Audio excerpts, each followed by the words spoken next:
Good morning everyone. আজকের আমাদের topic হচ্ছে ইলেকট্রোলাক্স রেফ্রিজারেশন সিস্টেম। এবারে ইলেকট্রোলাক্স রেফ্রিজারেশন সিস্টেমকে আমাদের মেনলি বলা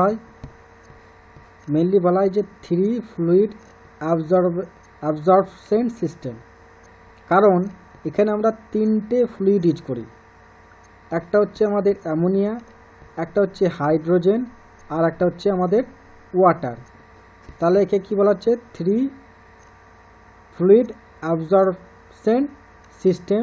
কারণ এক্ষেত্রে আমরা কী ব্যবহার করছি? অ্যামোনিয়া, হাইড্রোজেন এবং ওয়াটার ব্যবহার করছি। আর এই সিস্টেম ইউজ করার মেন কারণ হচ্ছে যে the main purpose of the system is to make the machine noiseless by eliminating the moving parts as like as pump and compressor। তাহলে আমরা ভ্যাপার অ্যাবজর্পশন সিস্টেমের ক্ষেত্রে বা ভ্যাপার কম্প্রেশন সিস্টেমের ক্ষেত্রে কি দেখছিলাম? যে আমরা পাম্প, যে কম্প্রেসার এবং পাম্প ইউজ হচ্ছিল, এবং এগুলো লিটল বিট নয়েজি। কম্প্রেসার তো হাই নয়েজি, পাম্প তার চেয়ে একটু কম নয়েজি কিন্তু নয়েজি। কিন্তু আমরা এই যে ইলেকট্রোলাক্স যদি রেফ্রিজারেশন সিস্টেম ব্যবহার করি, সেক্ষেত্রে কিন্তু কোনো পাম্পের ইউজ হয় না। ওকে, পাম্পের ইউজ হয় না। প্রথমত দেখে নিই যে এই ইলেকট্রোলাক্স রেফ্রিজারেশন সিস্টেম, এই ইলেকট্রোলাক্স রেফ্রিজারেশন সিস্টেম বানাতে গেলে কি কি দরকার?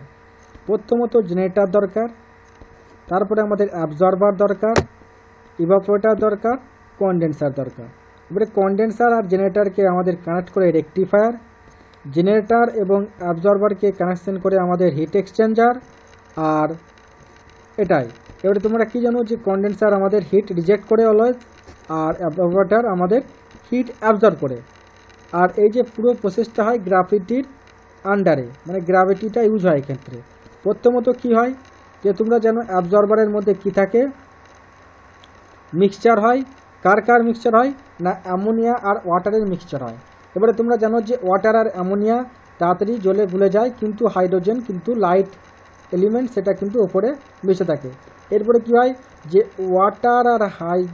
ওয়াটার আর অ্যামোনিয়া সেটা আমাদের এই হিট এক্সচেঞ্জার থ্রু হয়ে আমাদের কোথায় পৌঁছায়? না জেনারেটরে আসে। এবারে জেনারেটরে এটা যে আসছে, সেক্ষেত্রে আমরা কি দেখতে পাচ্ছি যে অ্যামোনিয়ার পরিমাণ আর H2O এটা ডাইলিউট সলিউশন বা উইক সলিউশন, কারণ এক্ষেত্রে H2O এর পরিমাণ বেশি আছে এবং সেটা আমাদের জেনারেটরে রিচ করে। এবারে জেনারেটরে রিচ হওয়ার পর সেটা কি হয়? না আমাদের যে জেনারেটর একটা গ্যাস বার্নারের সাহায্যে এটাকে এক্সাইটেড বা হিট দেওয়া হয়, এবং হিট দেওয়ার ফলে কি হয়? তোমরা জানো যে অ্যামোনিয়ার কি হয়? না বয়লিং পয়েন্ট কম। অ্যামোনিয়ার বয়লিং পয়েন্ট কম হওয়ার জন্য কি হয়? অ্যামোনিয়াটা আমাদের এই জেনারেটরের থেকে আমাদের বেরিয়ে আসবে, এবং যে উইক সলিউশন বা ওয়াটার যেটা পড়ে থাকবে সেটা আমাদের আবার ব্যাক করবে কার মাধ্যমে দিয়ে? Hit exchanger through. এবং হিট এক্সচেঞ্জার থ্রু এইটা ব্যাক করার সময় আমাদের উইক সলিউশন আর আমাদের স্ট্রং সলিউশনের মধ্যে কি হয়? না হিটের আদান প্রদান হয়। তাহলে এই ক্ষেত্রে আমাদের যে স্ট্রং সলিউশনটা যাচ্ছিল সেটা আমাদের কিছুটা মানে গরম হয়ে যাবে, আর উইক সলিউশনটা আমাদের কিছু ঠান্ডা হয়ে সেটা অ্যাবজর্বারের মধ্যে আসবে। এবং উইক সলিউশন বলতে কি বোঝায়? না এই ক্ষেত্রে আমাদের H2 এর পরিমাণ কি হয়? বেশি থাকে। আর স্ট্রং সলিউশন বলতে আমাদের NH3 পরিমাণ বেশি থাকে। NH3 পরিমাণ তুলনামূলক বেশি থাকে এই ক্ষেত্রে এই উইক সলিউশনের তুলনায়। এবারে তোমার এই যে জেনারেটরে আমাদের যে অ্যামোনিয়া আসছিল, সেই রেকটিফায়ারটা কেন ইউজ করছি? কারণ যে মানে পিওর অ্যামোনিয়া কিন্তু এখানে রিচ করতে প্রথমেই আসে না। এই পিওর অ্যামোনিয়া করার জন্য আমরা রেকটিফায়ার ইউজ করি। কারণ পিওর অ্যামোনিয়া রেকটিফায়ার ইউজ করার মেন কারণ হলো এটা, কারণ যদি কোনো ওয়াটার মলিকুল থাকে, সেই ওয়াটার মলিকুল বা ওয়াটার ভ্যাপারকে আমরা পুনরায় জেনারেটরের মধ্যে পাঠানোর জন্য আমরা কিন্তু রেকটিফায়ার ইউজ করি। এবং সেই রেকটিফায়ারের কাজ হলো যে ওয়াটার যে ভ্যাপার থাকবে তাকে পুনরায় আমাদের জেনারেটরের মধ্যে পাঠানো। এবারে এক্ষেত্রে আমরা পিওর অ্যামোনিয়া পেয়ে যাবো এবং পিওর অ্যামোনিয়া ভ্যাপার পাবো। সেই পিওর অ্যামোনিয়া ভ্যাপার সেটা আমাদের কনডেন্সারের মধ্যে আসবে, এবং কনডেন্সারের মধ্যে এসে সেটা হিট রিজেক্ট করে সেটা লিকুইড অ্যামোনিয়াতে কনভার্ট হবে। এবং লিকুইড অ্যামোনিয়াতে যখন কনভার্ট হবে, সেটা কেন কনভার্ট হবে? কারণ সেই ক্ষেত্রে সে ল্যাটেন্ট হিটটা আমাদের রিজেক্ট করবে, এবং ল্যাটেন্ট হিটটা রিজেক্ট করার সময় সেক্ষেত্রে তোমার কনডেন্সার হিট রিজেক্ট করে। এবং এটাই হচ্ছে তোমার main function of the condenser. এরপরে তোমার কি হচ্ছে না, ইভাপোরেটর আসার সঙ্গে সঙ্গে তোমার যে হাইড্রোজেন সেটা কিন্তু লাইট এলিমেন্ট, সেই লাইট হওয়ার জন্য সেটা কিন্তু আমাদের অ্যাবজর্বার থেকে আমাদের ইভাপোরেটরে পৌঁছে যাবে। এবং হাইড্রোজেনের মেন ফাংশন হলো আমাদের এই যে লিকুইড অ্যামোনিয়া তার ইভাপোরেশনটাকে বাড়ানো, তাকে ঠান্ডা করা, এটাই হচ্ছে মেন কাজ। আর ইভাপোরেশনটাকে আমাদের ইনক্রিজ করার জন্যই আমাদের হাইড্রোজেন ব্যবহার করা হয়। তাহলে এক্ষেত্রে কী হয়, তাহলে সে লিকুইড থেকে আবার ইভাপোরেট হওয়ার পর ব্যাপারে কনভার্ট হবে, এবারে তোমার ব্যাপারে কনভার্ট হবে। এবার সেই ব্যাপারে কনভার্ট হওয়ার সঙ্গে সঙ্গে সেটা আমাদের কি হচ্ছে না, আমাদের হাইড্রোজেন আর অ্যামোনিয়াও কিন্তু এর থ্রু আমাদের অবজারভারের মধ্যে প্রবেশ করবে। কিন্তু আমাদের অ্যামোনিয়া আমাদের জলের সাথে মিক্সড হয়ে যাবে, কিন্তু হাইড্রোজেনটা মিক্সড হবে না, সেটা আমাদের আবার এই স্পেসের মধ্যে, ফাঁকা স্পেসের মধ্যে থাকবে। এভাবে কিন্তু প্রসেসটা কন্টিনিউ হতে থাকে। এটাই হচ্ছে আমাদের ইলেকট্রোলাক্স রেফ্রিজারেশন সিস্টেম। তাহলে এক্ষেত্রে কোথায় হিটটা অ্যাবজর্ব হচ্ছে, আমাদের ইভাপোরেটরে হিটটা কিন্তু অ্যাবজর্ব হচ্ছে। তাহলে এক্ষেত্রে যে কোনো যদি গরম বস্তু রাখা হয় তাহলে সেটা কিন্তু ঠান্ডা হয়ে যাবে। এভাবেই কিন্তু এটা ওয়ার্ক করে। আর কন্ডেন্সার আমাদের হিট রিজেক্ট করে। আর রেকটিফায়ার বলেই দিলাম, সেটার মেন ফাংশন হচ্ছে আমাদের ওয়াটার মলিকুল আর আমাদের অ্যামোনিয়াকে পৃথক করা। জেনারেটরে হচ্ছে আমাদের হিট দেওয়া, যার ফলে আমাদের ওয়াটার মানে যাতে অ্যামোনিয়াটা তাড়াতাড়ি ভ্যাপারাইজড হয়। আর হিট এক্সচেঞ্জারের কাজ হলে উইক সলিউশন এবং স্ট্রং সলিউশনের মধ্যে হিট এক্সচেঞ্জ হওয়া।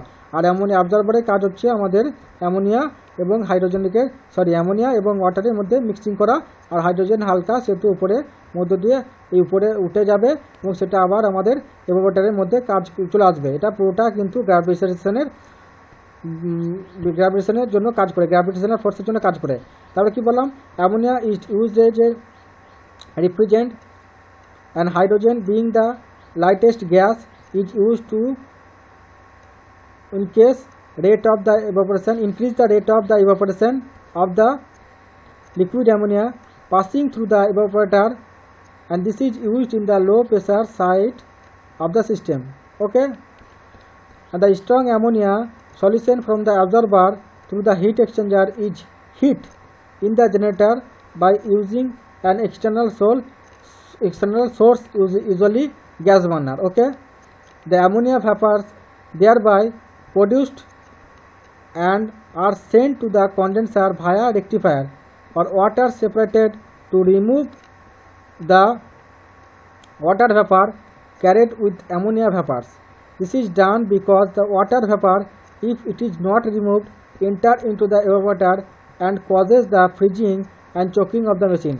তাহলে কি বললাম, যদি এক্ষেত্রে রেকটিফায়ারটা ইউজ না করা হতো তাহলে ওয়াটার মলিকুলটা কী হতো, কন্ডেন্সার আর আমাদের ইভাপোরেটরের মধ্যে পৌঁছে যেত এবং পৌঁছে যাওয়ার সঙ্গে সঙ্গে আমাদের কী হতো, চোক ফর্ম করতো এই ইভাপোরেটর এবং কন্ডেন্সার বা অবজারভারের মধ্যে। তাহলে এই জন্যই আমাদের কিন্তু রেকটিফায়ারটা ইউজ করা হয়, যাতে সেটা ওয়াটার মলিকুলটা সেপারেটেড হয়ে যায়।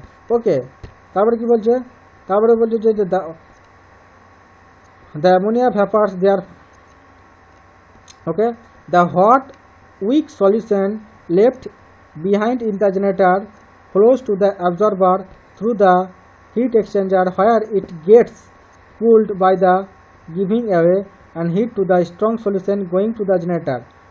This accelerates absorption and improves the performance of the plant. Ammonia vapors are condensed using the external cooling source in the condenser. From here the liquid refrigerant flows under the gravity to the evaporator, where it meets the hydrogen. তাহলে কি বলছি, যখন আমাদের rectifier থেকে অ্যামোনিয়াটা এখানে প্রবেশ করে, তাহলে এটাকে আমাদের ঠান্ডা করার জন্য, এটাকে আমাদের লিকুইডে কনভার্ট করার জন্য একটা এক্সটার্নাল সোর্স ব্যবহার করি। যদি আমরা গরম কোনো ওয়াটার ব্যবহার করি সেটা যদি ঠান্ডা ওয়াটার পাস করা হয়, যাতে এটা তাড়াতাড়ি আমাদের কী হয় না, তাড়াতাড়ি এটা লিকুইডে কনভার্ট হয় এবং সেই লিকুইডে এরপরে যে লিকুইডে কনভার্ট হয় অ্যামোনিয়াটা, সেটা আমাদের ইভাপোরেটরের মধ্যে আসে এবং সেটা গ্র্যাভিটির জন্য কিন্তু ইভাপোরেটরের মধ্যে আসে। আর এরপরে হাইড্রোজেনের সাথে এটা মিক্সড আপ হয়। ওকে, হাইড্রোজেনের সঙ্গে মিক্সড আপ হয়। The hydrogen gas feed to the evaporator permits liquid ammonia to evaporate at a low pressure and temperature.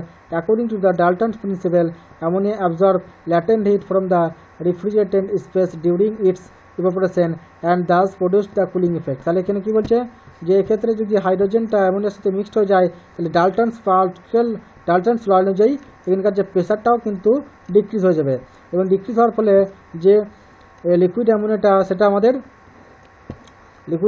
সেটা কনভার্ট হবে আমাদের ভ্যাপারে কনভার্ট হবে, এবং ভ্যাপারে কনভার্ট হওয়ার জন্য তার যে লিনতাপ সেটা আমাদের গ্রহণ করবে। এভাবে ওয়াটারটা কিন্তু আমাদের হিট অ্যাবজর্ব করে থাকে। এটা হচ্ছে এটাই আমাদের কুলিং ইফেক্টটা তৈরি করে। তারপরে বলছে the ammonia vapour and hydrogen mixture is pass to the absorber where the ammonia is absorbed in water while the hydrogen rise to the top and flows back to the evaporator। তাহলে কি বলছি, তারপরে আমাদের evaporator থেকে যে hydrogen এবং অ্যামোনিয়ার মিক্সচারটা সেটা আমাদের অবজারভারের মধ্যে আসে, এবং অবজারভারে যে আমাদের লিকুইড ওয়াটার সেটার সাথে মিক্সড হয়ে যায়, কিন্তু আমাদের অ্যামোনিয়াটা আমাদের মিক্সিং হয়ে যায়, কিন্তু হাইড্রোজেনটা আমাদের টপে রাইজ করে এবং সেটা আবার পুনরায় ইভাপোরেটরের মধ্যে কামব্যাক করে। এইভাবে কিন্তু আমাদের প্রসেসটা চলতে থাকে ইলেকট্রোলাক্স রেফ্রিজারেশন সিস্টেম। ওকে, আজকে এই পর্যন্তই, পরের ভিডিও দেখা হবে।